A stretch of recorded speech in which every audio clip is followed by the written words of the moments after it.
পুরনো সেসব দিনের কথা আসলে ভোলার মতো নয়। সেই যে অনুভূতি, প্রথম টাচ স্ক্রিনের মোবাইল ব্যবহার করার অনুভূতি। এন্ট্রি লেভেলের স্মার্টফোন নিয়ে এসেছে, যেটার মডেল হচ্ছে Symphony Z42।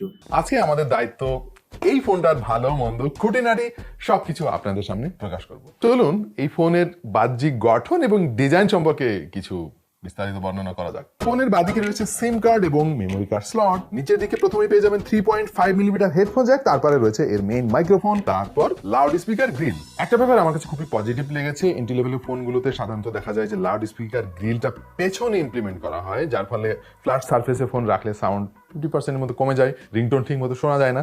তো ডেফিনেটলি এখানে প্রশংসা করতে হচ্ছে আমার, কারণ এখানে তারা লাউড স্পিকার গ্রিলটা একদম জায়গা মতোই দিয়েছে, যে কোনোভাবে আপনার ফোনটা রাখলেই ভলিউমটা ঠিক মতো আপনি শুনতে পাবেন। বাই দ্য ওয়ে, ডান দিকে রয়েছে ভলিউম রকার এবং রয়েছে পাওয়ার বাটন। ক্যামেরা বাম্পের ডিজাইনটা প্রথমে মনে হলো আরে চেনা চেনা লাগে কেন, পরে খেয়াল করে দেখলাম এটা আইফোনের সঙ্গে অনেকটা মিলে যাচ্ছে। ফিঙ্গারপ্রিন্ট সেন্সরটা পারফেক্ট একটা পজিশনে ইমপ্লিমেন্ট করা হয়েছে এবং এটার স্পিড বাজেট বিবেচনায় আমি বেশ ভালোই বলবো। পাশাপাশি ফোনের বেজেল কিন্তু যথেষ্ট স্লিম এবং এটাকে সিমেট্রিক্যাল রাখার চেষ্টা করা হয়েছে এবং এর ডিউডাপ নচ ফোনটার সৌন্দর্য বেশ খানিকটা বাড়িয়ে দিয়েছে। অনেস্টলি এটার দাম বিবেচনায় যে ডিজাইন, লুক, ফিল আমার কাছে বেশ ভালোই মনে হয়েছে। চলে এলাম ডিসপ্লে সেগমেন্টে এবং 6.5 ইঞ্চি HD+ রেজুলেশনের ডিসপ্লে এতে ব্যবহার করা হয়েছে, যদিও এটার PPI আমার কাছে একটু কম মনে হয়েছে, যার ফলে পিকচার কোয়ালিটিতে প্রচুর শার্পনেসের ঘাটতি আপনি পেয়ে যাবেন। তবে এন্ট্রি লেভেলের একটা ফোনে আসলে এর চাইতে বেশি কিছু আশা করা যায় না।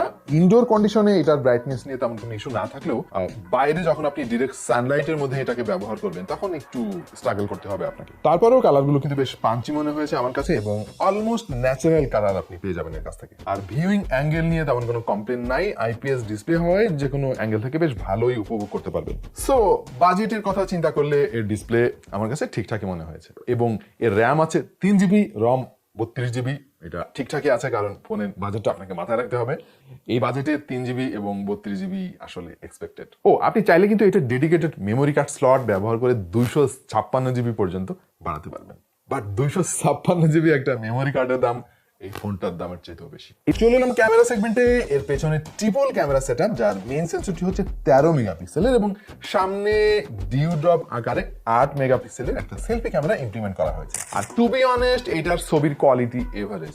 দিনের আলোতে আপনি যদি স্ট্যাবল হাতে ছবি তোলেন তাহলে মোটামুটি বেশ ভালোই ছবি পেয়ে যাবে। ওভারঅল ভালো আলোর মধ্যে ছবি তোলার জন্য এর ক্যামেরা আপনাকে বেশ ভালোই আউটপুট দেবে। অল রাইট, এবার এটার ব্যাটারি নিয়ে কথা বলার সময় হলো এবং এতে ব্যবহার করা হয়েছে 5000 mAh এর ব্যাটারি।